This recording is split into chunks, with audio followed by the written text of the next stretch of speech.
So right now, Will is getting ready to paint a Moulin Rouge FM3 1970 Cuda 340 automatic car. This is the very first pink car we've ever painted. I'm pretty excited. We got a 1970 Cuda here, which is my favorite car, on top of the fact it is pink. Somebody back in the day painted the car white, but it was cool because there was still a lot of original pink in there that you could see, so when it came time to like color matching, stuff like that, you had a great reference for. So for me, it's really even more endearing because if you've been a fan of Graveyard Cars since the beginning, you'll remember episode 1, season 1 was called Emma's Car. That's because right after she was born, I went on the hunt for a real FM3 pink car, which yes, I do still have right now. And to find an FM3 pink car, a muscle car version, not just a satellite, not just a Barracuda, but a muscle car, a Super B here in Oregon, that was awesome. So I spent a little bit of time on the phone with the gentleman that had the car after I had located it, asked him some key questions to find out if it was truly an FM3 car, because I had been through a lot of phone calls with people where they would say, yes, it's a Panther Pink car. I don't mean now is it Panther Pink, did it start life as Panther Pink? I don't mean to waste your time, it's just, you said Panther Pink in the ad, I thought it was a Panther Pink car, so all it is has been painted pink, right? So after I deposed him, if you will, and found out that I believe this could truly be an FM3 car, and it's definitely pink, all over it. I got Darren, my nemesis. No, give me a gun. Give me a gun. And we hopped in the car and drove up to Salem to check it out. A friend of ours told us about that old Dodge out front. Is it something we could look at? Sure. I'm Mark. Laser Kalugan. Good to meet you. Laser? Laser Kalugan. Laser Kalugan. This is my buddy Darren. When it came to documenting this car and validating if it was a real pink car, the nice thing is, even though it had been painted orange, there was so many remnants of the original pink paint. Like on the floors, the drip rails, you could see where the paint underneath them, they had just masked off the drip rail molding, so everything was pink under there. The car had the original fender tag. This car is a real live Super B FM3 pink. So I knew in my heart of hearts that this was the perfect car for Emma. Where I'd be at is, I'd go to the bank right now and I'd get 10 grand cash and I'd own the car if you want to sell it for that. Well, can I think about it? But just real quick here, I know you gotta go, but just real quick, I'll show you something. I'm pulling out my trump card. Oh, wow. That's her. Yeah, she was born 3 weeks ago. Emma was so adorable as a baby. She is still now. She's 10 years old now. But she was so beautiful. There was no way, and I knew there was no way, that that guy was going to be able to say no or let me think about it or I'll get back with you. Not when you see that face, right? Trump card. It's called the Edge. It's called All's Fair in Love and War. All right, brother, thanks. Now, as everybody watches through this old footage, keep in mind that was over 10 years ago, a decade ago, all right? Back then, I had a lot more of everything. Had more weight, had more hair, had more energy. You know, I had less wrinkles. So, that's a plus. That's old footage, okay? Coming to trade because being fat, that was a long time ago, man. Besides, I was working with Darren, you know, that adds a lot to your blood pressure. Takes years off your life. It doesn't have a lot of mileage on it. It's like 5,000 miles or something, even less. And another neat thing about this car is I went through it. This car had only 4,000 miles on it. People wonder, well, how do you get 4,000 miles on a 1970 Super B? It's a quarter mile at a time. When we walked up to that car, you could see the fuel shutoff valve that was required in HRA back in the day to race to be able to shut that fuel off. That car got 4,000 miles a quarter mile at a time. You know, that's not the only time I've ever seen miles rack up a quarter mile at a time.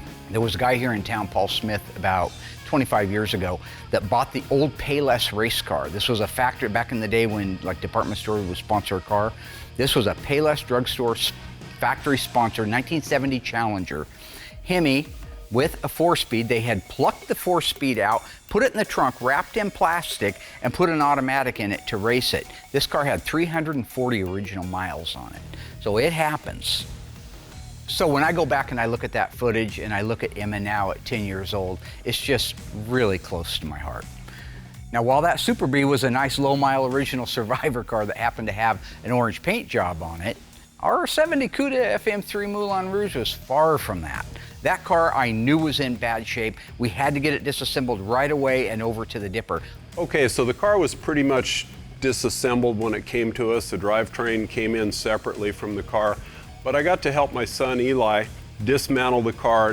We had to remove the windows, the door regulators, the fuel lines, brake lines, all the little fasteners prior to taking this car to the dipper. So everyone knows I had a 70 Barracuda Grand Coupe when Mark and I were growing up. It was lemon twist yellow, one of my favorite colors. But second to that would be Panther Pink or Moulin Rouge. I just absolutely love that color. Reminds me of ice cream. This car in particular, before it got dipped, I wanted to kind of walk around it, check it out, see how much original color we had to work with before it went to the dipper. And we do have, the doors had some color on them, fenders had some color on them, so it was just kind of nice to just look at the car before it got sent off. Another cool factor with this car, it's actually an original coated FM3 Panther Pink car, or Moulin Rouge. A lot of people would maybe just go back and paint their cars pink. This car was built that way. Somebody painted it white. We're putting it back to pink, which is beyond amazing. Like with all of our cars, I'm always curious what it's going to come back looking like. In the case of this Cuda, I could see so much stuff beforehand that I'm worried about the condition of it when it comes back. Another reason I enjoyed working on this car so much is when I started working here, there were so many parts around here with the name Dowell on them. It related me to my mother's maiden name. That made the car especially special to me, was seeing my mother's maiden name all over the parts. And it's really a wonderful family. When they brought the drivetrain in, it was so nice to meet these people. Just really enjoyed working on this car. When this car came back from the dipper, it was exactly what I thought, really bad shape. You notice the flies buzzing around me? There's a reason for that. That's because Will was doing his lit interviews here right before me, and they like, you know what I'm saying? They'll realize this is angel dust over here. Well, not no. Anyway, that's why there's flies. That's the point. As I was saying, when the car came back, it was every bit as bad as I thought it was going to be, maybe even worse. This car needed absolutely everything on it in the way of sheet metal, except for maybe 5 or 6 parts. That means George spent 8 weeks, hands-on, 40 hours a week, doing all the metal work on this car. Not to bore everyone to death with how many parts, but just to give you an example. So the parts that we replaced on this car: main floor, right and left step wells, under seat pan, trunk floor extensions, rear body panel reinforcement, rear cross member, both extensions, inner and outer wheel houses, left and right inner fenders, windshield opening all the way around, upper cowl panel, lower cowl panel, firewall, Dutchman panel, both quarter panels, and every bolt-on part to go with it.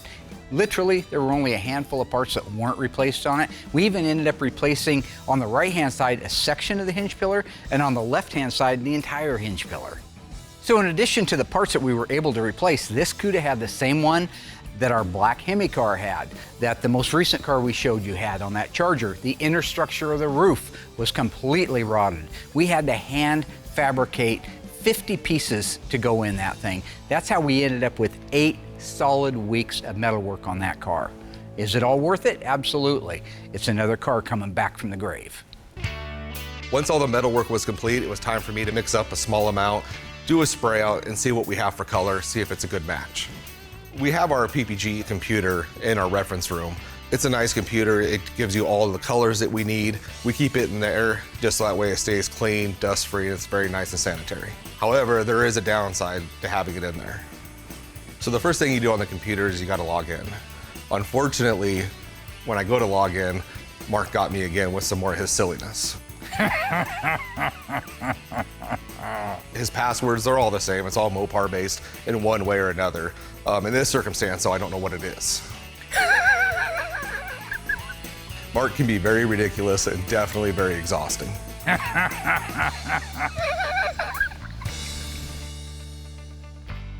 So once the silliness is all over and behind us, I can actually go ahead, get the code in there, and get the formula.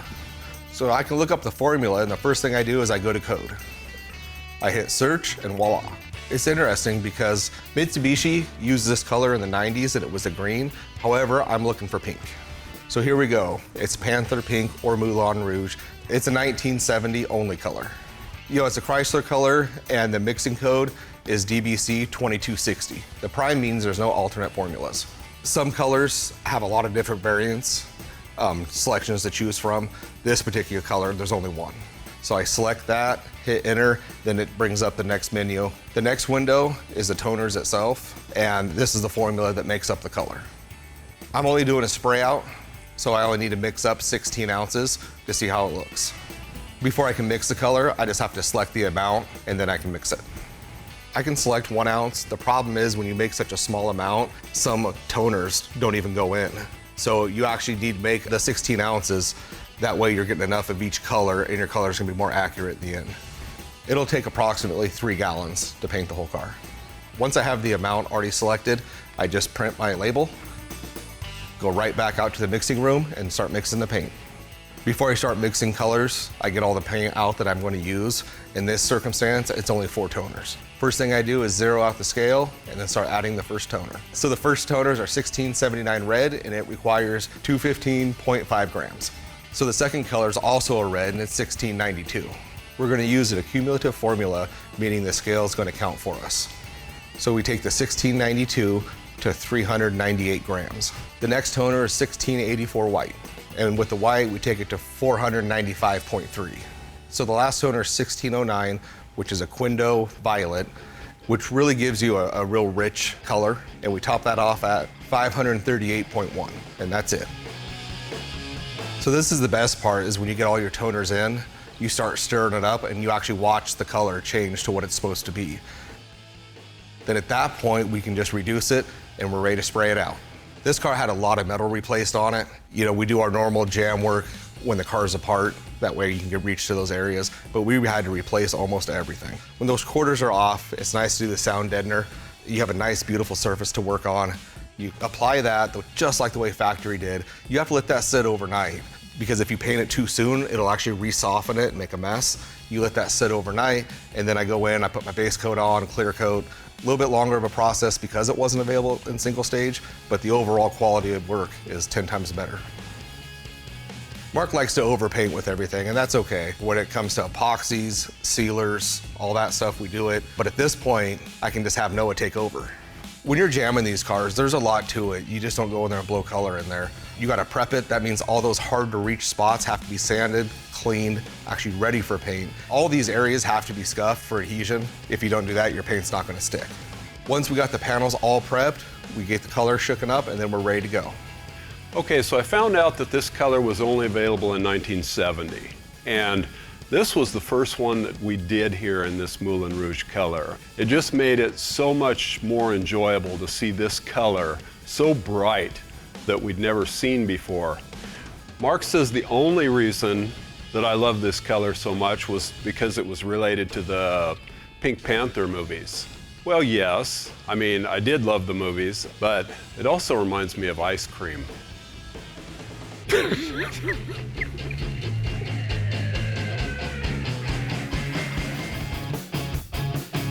With the paintwork ready to go on our 1970 Cuda, I'm gonna stop because I get to do stuff like that because I'm Mark Warmoth, Graveyard Cars, season 15. I don't have to have a segue, I just do what I wanna do, right? Everybody here loves the paint cars, we just don't see very many of them. Recently, I had one literally fall into my lap. Gentleman that I sold one of my cars to happened to have bought this little Challenger FM3 pink car. And because he bought one of my cars that was already done, he said he didn't need that one. Would I like to buy it? And I said, hell yes. So I'm gonna grab Will and just walk around that car real quick with you, show you some of the things. I know he likes that color. I like that color. Dougie loves that color. Everybody does. But this car is an A66 70 Challenger 4-speed air conditioning FM3. So is it one of one? You tell me. So you'll notice that the pink all over the engine compartment is protruding through the black. Yeah. All right. You have a tattoo, don't you? A pink tattoo? Yeah. That's pretty cool. Why isn't it pink? Because I have dark skin, so this doesn't like show up bright pink. Racist? I'd like you to decode the fender, not decode it, because I know you can't do that, but just help me out here. A few things that are very, very neat and unique about this car. On that fender tag, is there an H, Hotel 51, H51? Obviously. Obviously. And what would that represent? See, you're doing it again. I'm just asking. You know, I don't know this. Okay, air conditioning. So just say air conditioning. That's a very just rare say air option. conditioning. Okay, And with So it's got the H51, which is the air conditioning for people at home, Thank but you don't want to do it that way. You want to just kind of beat me down about it. I'm sorry, you're right. And that was the wrong approach. And to your mother, God rest her She's soul. still alive. No, She I better know. be alive by the time airs. You're going to feel really bad. She's alive. I was just saying sorry. You need to grow up, camera boy. All right. If you got H51, there should be a 26 on that tag up at the top. A 26? Yep. See a 26 somewhere? Maybe towards the end at Yeah. the very, very top? Okay. That means it gets a 26-inch radiator. Max Okay. cooling. You also got max cooling if you didn't have air conditioning and had a 340. So if you had a 340 with or without air, you got 26-inch. That's what that is. All right. See, that was good. A66 cars came standard, but you could have upgraded it. Came standard with manual, heavy-duty, 11-inch drum brakes. Okay. You notice on this hood, no crush zones. Look down through there. Even though this is, what's the scheduled production date on the car? Second row up, and the second to the last digit on the right. 0? Yeah, keep going to your left now. And there's 3 little digits there. What do they say? Well, there's a bunch of numbers. No, but they're broke apart from each other in little groups of 3. 402? And that means what? April? Yep. April 2nd, 1970 is when the car was made. Late 70, they started putting the crush zone style hoods on, but this one still has the original, and you can tell that it's pink in there. Right. Has the original hood on it. One of the other really cool things, what is the mirror code?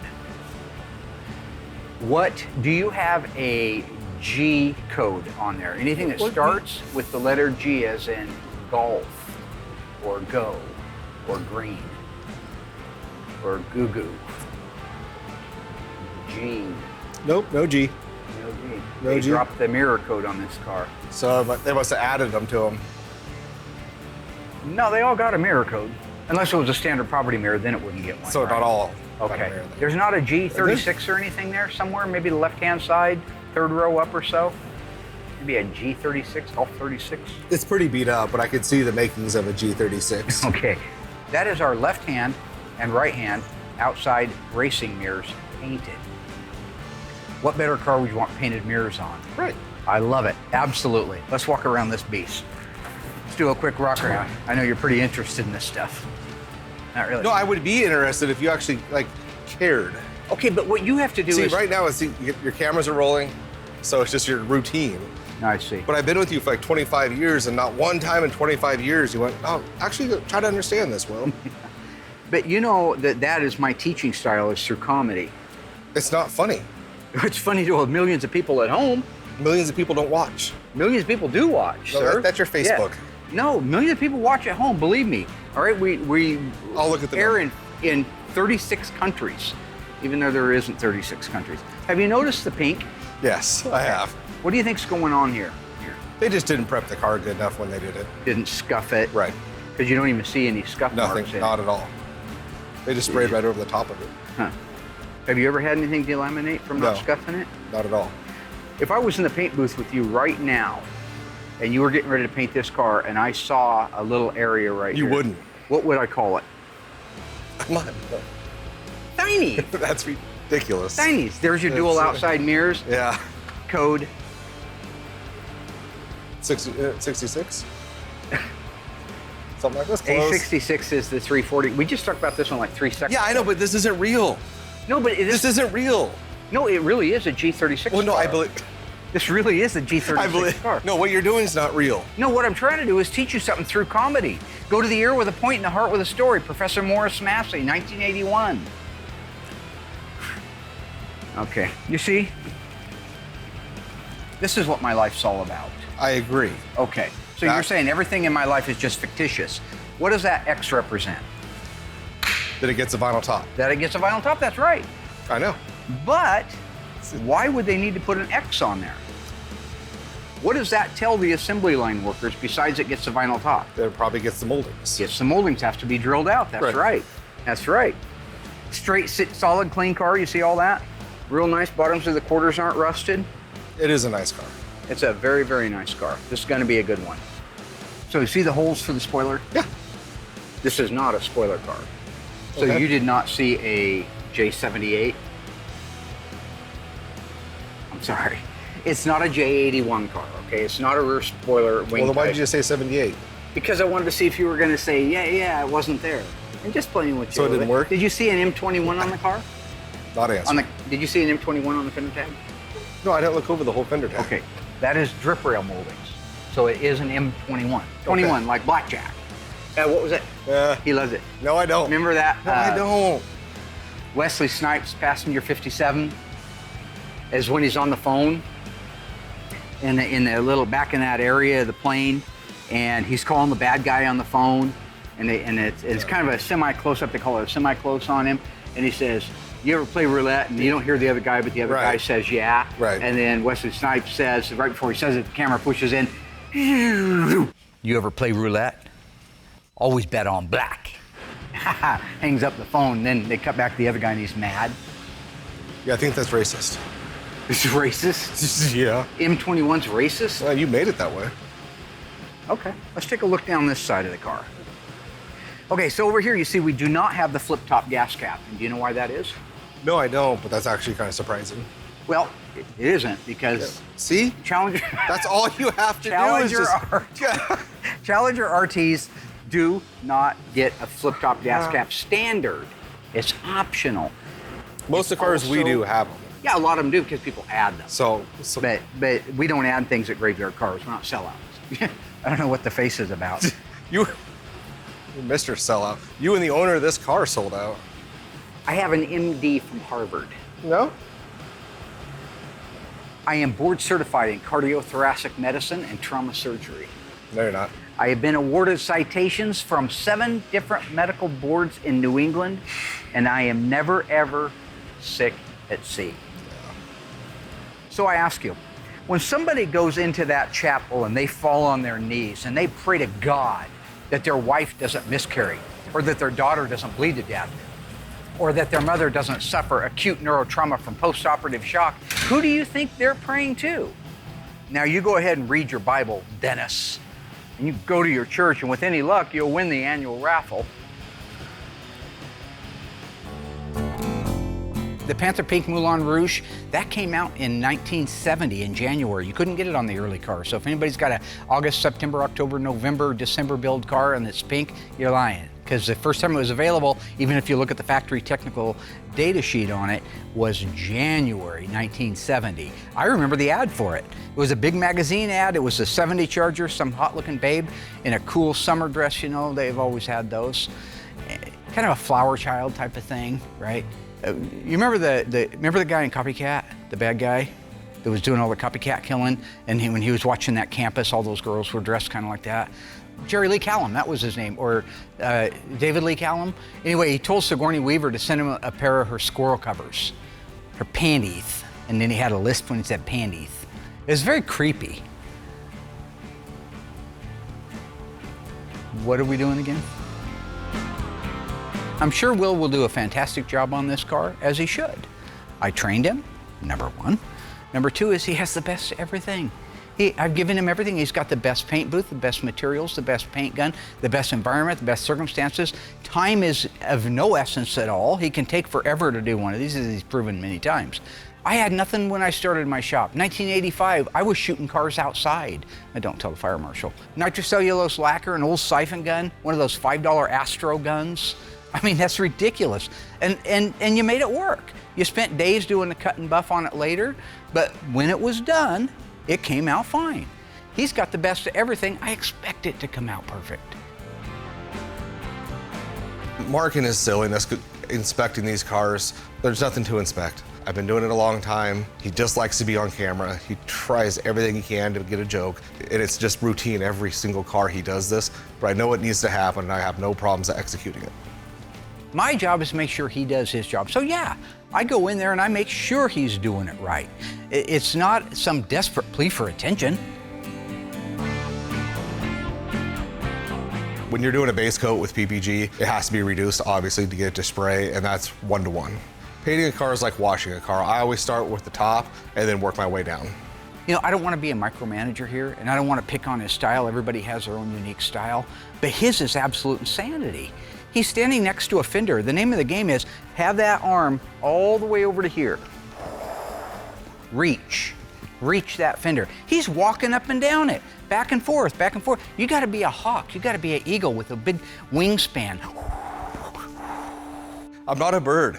When I wanna go somewhere, I have feet, I walk. And you get to the door, you take 2 steps to the right, you get to the door, nice long extension. Breathe through the nose, breathe through the nose. If you need to pass it off to your other hand, you should, you're ambidextrous. Come all the way over to here. If your rotator cuff's a little blown up, grab it from there and go on. My gun technique's great. I have no problems with it. It's been the same. It's like it's robotic. I'm exactly the same amount distance away. Like, don't shake. It's what I've been. It's what I do. It's what I've been doing my whole life. But he's running around in there. He's shaking all over the damn place. You see him painting the hood up and down like that. It looks like Michael J. Fox is in there painting a car, man. I guess in the end, if it comes out good. But you know. That's why he needs to borrow a couple more branches from the ice tray. When I'm in there, I'm ice cold. I lay that thing out 45-degree panel adjacent, 50% overlap. Everything, the air pressure, the ambient temperature is perfecto. That is why, pass off to the left hand, they call me the ice tray. He's in there, he's like melted ice, just flowing everywhere. Paint running all over the place, shaking up and down. Looks like he's been doing nothing but cocaine and espresso beans for 4 days straight and hasn't slept. You know, be cool, man. Be cool. That's Matt Foley. You want to see crappy technique? Watch Mark paint a car. He can't paint a car. His little wrist won't hold it anymore. I'm ready to start clearing. I use the 2002 clear. It's thick, high solids, great PPG product. So temperature's everything on these cars. And these camera guys know if it's 100 degrees, it's gonna be a 100-degree day, we gotta get in early and paint, because what'll happen is that paint's drying quicker than what you need it. These guys will come in at like 4 in the morning with me, you know, on hot days. So you like to be at 65 to 70, maybe even 80 degrees is kind of the sweet spot for that paint to dry. I like to be able to put a nice, even, beautiful first coat on, give it 20 minutes, give or take, and then go apply my second coat, wait 20 minutes, and then I'll apply my third. See, more of that crazy stuff, right? You see it? He's all over the place. It's like watching a tennis match. Back and forth, he's jumping over the net. Just plant your feet, spread your wings, become ice cold, man. That jumping all over the place, that would be exhausting for me. He must feel like he ran a damn marathon. I haven't seen Forrest Gump didn't walk and run that much. Pete, don't indulge him. You know so well my technique is good. You know what I do is great. Don't humor Mark with this. You're wasting my time. So despite all Mark's silliness, all that's behind us. He just likes to, get that camera time. The car is done. It looks amazing, and I couldn't be happier with it. He's sick, that's his problem. The car's perfect, and that's my problem. We cut and buff all of our cars. It takes little imperfections that everybody gets. A dirt nib, we really don't get any runs, but dirt, orange peel, it makes the car flat, it makes it look just like $1 million. We'll start with 800 grit on a longboard, block the whole entire car, all that clear flat again. And then at that point, he'll grab his DA, take out the 800 with 1200, then he'll use 2000 to get out the 1200, then he'll use 3000 to get out the 2000. Then at that point, it's like a sheet of glass and it buffs in seconds. Every car is different. This particular car had undercoating from the factory, so we're just obviously going to duplicate that. As far as like a technical aspect, you can look at it and say, oh wow, that looks really easy. But there's a lot that goes into it. Making sure it looks good before you do anything. And a lot of people will put too much on to cover up butchery. We don't do that here. And the great thing is you have rotisseries. You have to turn these things almost upside down just to make sure you get every area. I like to put a nice, even, good, thorough coat, all parts and pieces and every angle to get the whole thing covered. That way, when the owner has the car or people see it at car shows, you can see the work that we did with nice, clean spot welds. Everything is very sanitary and it looks amazing. So this is part of my job, is to get the upper control arms, lower control arms, all of the drivetrain components ready to bolt back into the car. This is a favorite part of my job. Now, this was kind of a unique car in as much as all we did was the body and the paint work on it. Our job was not to build the engine, the transmission, the rear end. The owner chose to do that himself. And he did a good job. I mean, overall, I'm not saying anything at all disparaging. It's just that if you were to slow the camera down a little bit and look closely, there's just a few detailing items, but they don't matter to him, they don't matter to me. I didn't get paid to do it. I just want to point that out. Our job was to install that drivetrain once the body and paint was done, so he'd have an easy, safe way to get the car transported home. One of the best parts of my job is watching these cars transform from what they were when they came in to what they look like when they leave. And everybody knows I don't like to brag about stuff like that, but I mean, literally, this shop is taking cars that are absolute garbage in some cases, nothing really left, very little redeeming value or quality to them, and bringing them back to life. Look back through my original photos before we even got the cameras rolling on it, and look at the dire straits that car was in. And now, look at it as it gets this drivetrain in it, and we start putting the final pieces on it. It's a beautiful, looks new FM3 Moulin Rouge 70 Cuda. So yeah, I think I've earned the name Ice Tray. I don't think I just self-dubbed, I think I've earned it. I don't even know what it means, except that Eddie Murphy played a character named Ice Tray in Showtime. Spelled the same way. Showtime! You replay Mr. Ganda. So Mark and I have been working on these cars since we were 16 years old. We have so much experience with these cars, we know exactly what we're going to do. It's just routine for us.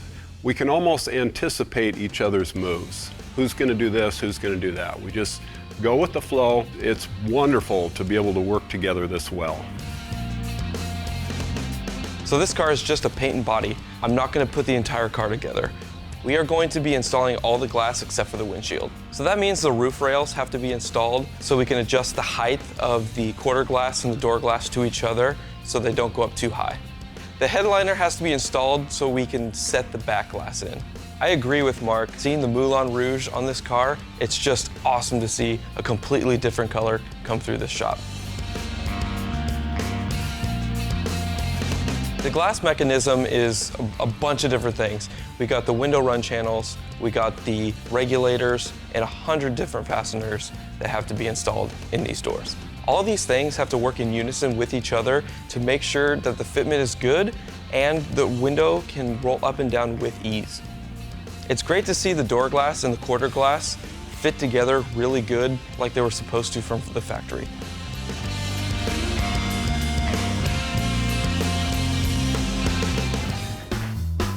So I'm getting ready to put the hockey stick stripe on the Moulin Rouge 70 Cuda.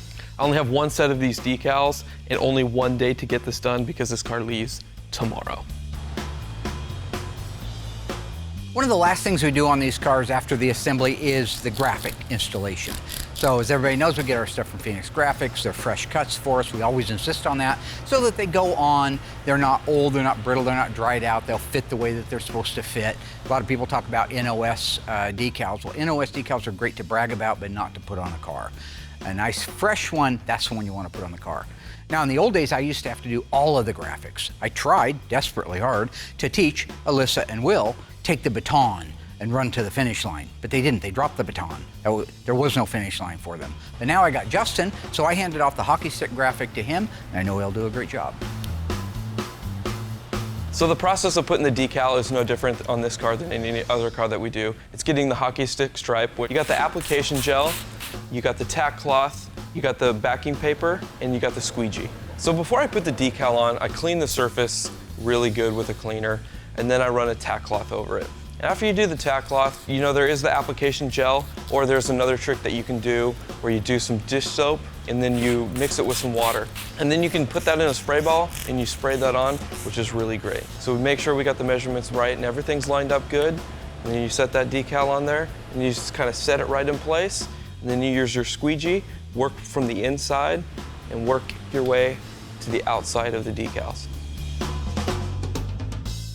And then you can come back about an hour later, I give it, and then you can peel it right off. So wherever you set your first decal, wherever it is in space on that quarter, you have to make sure the other side matches that side, so everything is in space and where it needs to be. Man, it just starts to pop, doesn't it? Wow. Let's get a 340 on there. And then this side is done.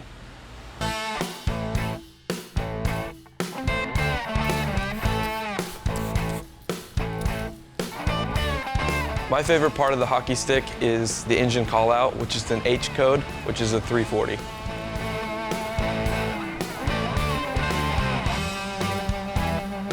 The only color that you could get in the hockey stick stripe was glossy black. So if you see anybody else out there with a white decal, red decal, that's actually completely aftermarket and somebody customized that and got that put on their car. I just finished putting the hockey stick stripes on the 1970 Cuda. It went smooth. It had to go smooth because we only had one set and the customer will be here tomorrow. Hopefully when Mark gets back, he can check it out, sign it off, and it's ready for the customer. That little decal, that little V6X black hockey stick stripe just sets off the car on a 70 Cuda. If it wasn't a haphazard design. It flows with the quarter panel and follows the style line into the door. It really punches the sexiness of the quarter panels in the door and the style lines on a 70 Cuda. This car was very rewarding. Not only was it like my dream car, almost exactly, the car came out great. From the metal department, the body guys, the cut and buff guys, everyone did a great job. I love the pink. It's just, you don't see it. And the fact that's what Mopar did in the 70s is absolutely insane. What guy wants a pink muscle car? So the rarity of it on top of what car it is, by far my favorite, and I was excited to be able to do it. Some reveals, you know, we do big shows. Some people just don't want it. They just want their car back. Some folks can't wait to get in here and look at it and maybe be part of the filming. These folks weren't necessarily that way. They were more behind the scenes people. In this circumstance, we didn't do a big reveal. But when you do a car that's body and paint only, that's all you have to look at. And he couldn't be happier, which makes me super happy. And it's another car out of here. At the end of the day, we get to work on the greatest cars ever made, and we have an amazing team working here. Making someone's dream come true is just the icing on the cake, and I'm just blessed to be a part of this. So the folks that own this car are going to be so thrilled with this car when they take it home. I know they're going to love this forever. I know I would. He brought his daughter down, who is actually getting the car. It's going to be her car, so good job for her. She's very excited. It really is a wonderful reward to see that trailer going down the road and knowing that we brought another dead car back to life, and in a fantastic way. And that's why I do what I do. For the love of the car, the love of the owners, and to see those cars come back to life. And cash. You know, I mean, I don't go to Safeway and pull up a great big grocery cart full of emotions and say, will that cover it? Because you're going out of there in handcuffs and then you got to go to jail. You know, no. Cash, Bunsen burners, nice little earners. Ka-ching. So, now I'm just doing that for you guys to be funny, so don't, make sure the editors know not to leave that in there, because just leave it on how sentimental I am. People love that.